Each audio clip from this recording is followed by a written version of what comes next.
Merry Christmas, everybody. Welcome back to the channel. My name's Dave, and today we are going to do number 10 in my continuing series of things that passengers do to annoy the shit out of me. And today's topic is passengers that don't understand how each service on Uber works, i.e. Uber Pet, Uber Share, or Uber X Share, things of that nature. I don't have, the only thing I qualify is Uber Green, Uber Pet, Uber X Share, and deliveries and connect, and that's it. I only turn on Uber X Share and Uber X Green. And what's funny about the Uber X Green is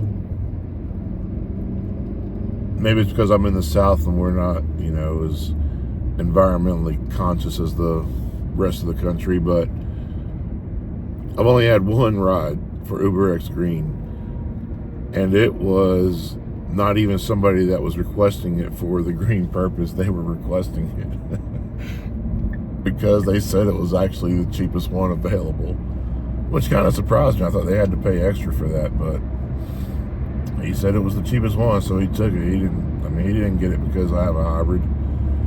But anyway, and then you've got Uber X Share and Uber X Pet. So the thing with Uber X Pet is people will try to get into your car with their dog, cat, monkey, horse, whatever the fuck they have with them that day, and just expect you to take them along. And it's not even a service animal. They just think they're entitled to do whatever they want to with their little best friend. Damn what anybody else thinks. That doesn't fly with me.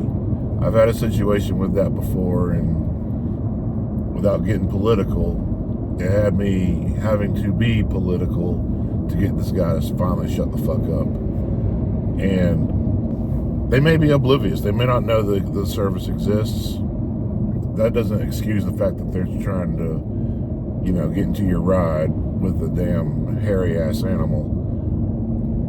I don't have Uber X Pet turned on my car, so they're not getting in my car, and they're going to be charged a cancellation fee. But, that's not something that happens very often. I think it's happened maybe twice in the year that I've been doing this. So it's not, that big of a deal.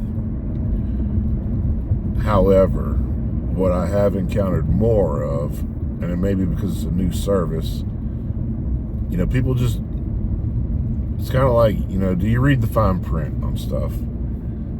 And for 99% of us, it's probably no. But if people would just read these terms of service before they check that box, a lot of confusion would be alleviated. And the Uber X Share is the confusion I'm talking about. Meaning people will walk up, two people, Uber X Share is only one person and you cannot make extra stops.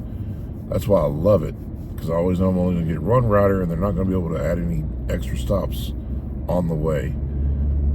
But then you get two people come up and they act like they're oblivious to it. That I guess they could honestly think that the Uber X Share means that it's for sharing the ride with your best buddy or something. Maybe they don't take Uber that often. And if you explain it to them, here's what's annoying. Sometimes they're okay with it. Sometimes they're not, and they get freaking frustrated and irate. When that happens, they get the cancellation fee. If I think they just didn't, read into what the actual ride service is, then I'll give them a little bit of a break on that and just cancel the ride. Or I'll offer them, I'll tell them, I'll say, both of you, all three of you, whatever, can get in the car, but if I pick up another ride on the way to your destination, all but one of you got to get out at that point. You know, and they don't like hearing that. But I think I've only had, since they started this service back over the summer, I think I've only had 3 share rides that actually I picked up an additional passenger. Actually, I had 3, 1 canceled. I've only had to stop and pick up an additional person 2 times. So I'll tell them, you know, I'll tell them, you know, there's a good chance that you can go the whole way and not have this happen, but it's their call. Leave it up to them. But yeah, if I was to get another ride, I'd have to just pull over at a store or something and drop whoever is extra off. And I've had a few accept it, and they made it to the destination no problem.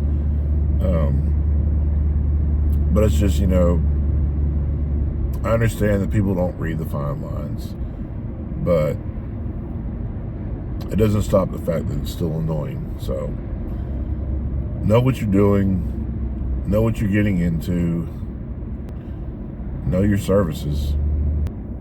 Unfortunately, most people watching these videos are going to be either people that know me or people that actually drive for Uber or Lyft or some other rideshare service or DoorDash, whatever. Because it's basically just a rant, you know, and I wish that passengers would watch it. I just don't think that, you know, YouTube passengers are going to be looking at videos that don't involve, or not, what am I trying to say, looking at videos that there's no reason for them to look at these videos because it has nothing to do with them, unless they just want to see what something is from a driver's perspective. However, I may have more riders look at these videos in the future because at some point I'm going to get a dash cam, and so I'll have additional types of videos to show, mainly idiots in downtown Nashville just walking out in front of your car and shit. But that'll come later, and then maybe some passengers will see these videos, and maybe things will slowly improve. That's all you can do, right? Is hope. Yep, that's all you can do. But anyway, that's all for that one, guys. Sorry I rambled on a little bit, but I want to wish each and every one of you a Merry Christmas and Happy Holiday Season, whatever it is you celebrate. I hope you enjoy it. And for those of you that celebrate Christmas, please remember the reason for the season. Let there be peace on earth and show goodwill towards all men. Take care, everyone.